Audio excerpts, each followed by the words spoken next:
So what's up guys? Nandito na naman kami sa 2C Farm na aming favorite na nililibutan. Ayun, may pakembot pa si Ateng. So ayan, tinitingnan nga namin yung fish pan kung maraming laman o wala. At may balak kaming sayutin siya. At yan nga, nahanda na yung lambat para kaming hilahin mamaya. At makita natin kung merong mga laman pang isda. So ayun, naisipan ko din muna na mag-mingwit muna. Tignan natin kung meron pang kakagat. So ayan, kumuha nga ako ng pain doon. At ayan, habang sila naman inaayos ang ating lambat, ako naman ay may bata doon, no? Ako naman ay bumaba at namimingwit. So ayan, habang namimingwit ako, dinala na nila yung lambat doon sa kabilang dulo para naman maihanda na nila at susunod ako. Ayan. So ayan nga, at meron tayong nahuli dyan guys na isa. So meron pa talagang laman, kaya ating sasayutin na para makuha natin yung laman na natitira dito sa fish pan ng ating magandang beswa, Silean, Peru. So ayan yung nahuli ko guys. May nahuli pa tayo isa at maganda na yung size niya, pambenta na talaga. So tara na at hilahin. Ayan, nandyan na nga kami guys. Hinihila na namin ang lambat. So makikita nyo, may mga bata kasi kaming kasama. At wala naman talaga kaming makakasamang iba kung hindi sila lang. So ayan, ang saya-saya namin dyan habang naghihila ng lambat. Makikita nyo tuwan-tuwa ang aming mga labi. Nagsisigawan pa kami dyan guys. Parang naglalaro lang kami. So ayan, may mahulit wala.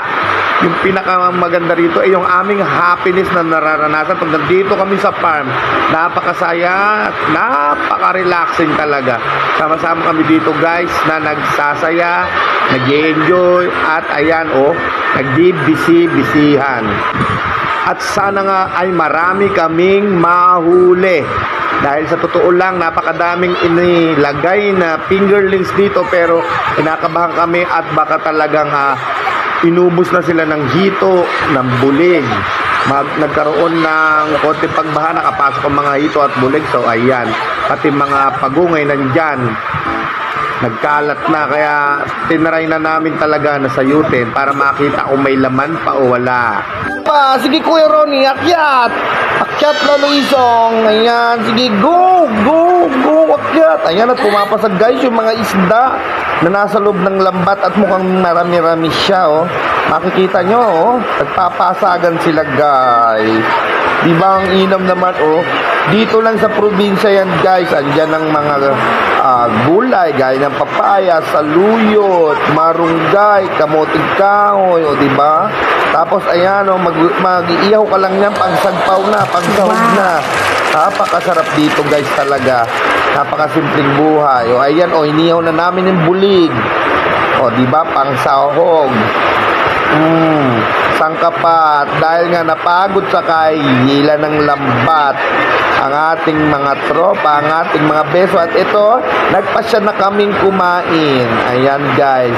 Wala nga lang kuryente rito at kaya nalobat ang aming cellphone. Hindi na namin masyadong nabidyoan ng ibang kaganapan. So ayan, ang sarap kumain ng sama-sama, salo-salo. Andyan ang ating mga tropang marites. Diba? Kaway-kaway naman dyan sa camera, guys. Alam, napakasarap ng kainan. Diba? At ito naman, habang nakatulog sa busog, ayan, may akap-akap pang plato para pagising kakain ulit. Sa susunod ulit, guys. Maraming salamat!